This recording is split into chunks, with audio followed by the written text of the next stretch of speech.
Okay, today's Trainer Tip Tuesday is going to be about loaded carries and all the different type of loaded carries that folks can put into their workouts. Or we really like, if you read any of Dan John's books and kind of follow his strength protocols, he really likes them as finishers. And really all loaded carry is just picking something heavy up or pushing something or dragging something for a duration and then putting it down.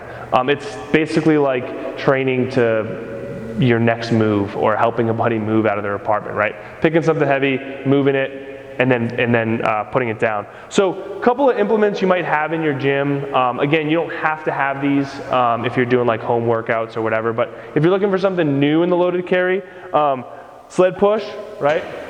We could load this up with a bunch of sandbags or a bunch of plates, push this thing all the way down the runway, push it back. Maybe you're doing some sort of like box jumps or some sort of swing or other complex to kind of do it as a finisher. This is really, really fun. Another thing you can do is some people have like TRX straps or like a harness that you can like link onto this unit here, and you can just push it a little bit of a different way. Instead of using your arms, you can just use your chest, probably load it up a little bit more.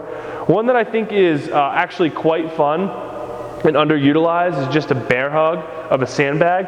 And so you can just take a sandbag and just go for a walk with it. Come back, put it down safely. Okay?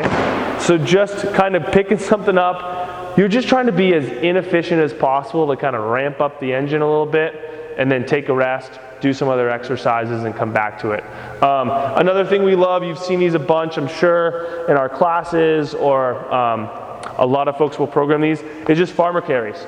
So picking up really heavy weights, going for a walk, nice tall spine, coming back, putting them down.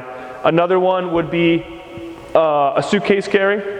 This is just having a weight on one side. You'll kind of feel like you're in a leaning house because you're kind of leaning to one side.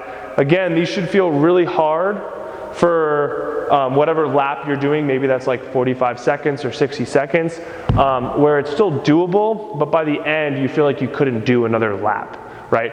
If you feel like you can go back and forth for a really long time, it's time to up the load. And then with kettlebells, we can get even fancier. We can do a rack hold and go for a walk. This is going to be a little more taxing, especially on the shoulders. We could do an overhead carry, where we can get the weights up overhead and walk with them. Obviously a lot harder. We could have one racked and one in the waiter position. There's lots of different options here as far as loaded carries. You don't just have to do farmer carries. So I would challenge you all, if you haven't done loaded carries, put them in some programming, or if you've been doing one, try to switch it up every once in a while to make yourself kind of not be so good at it and get a little bit more inefficient so we can get that metabolic benefit we're looking for.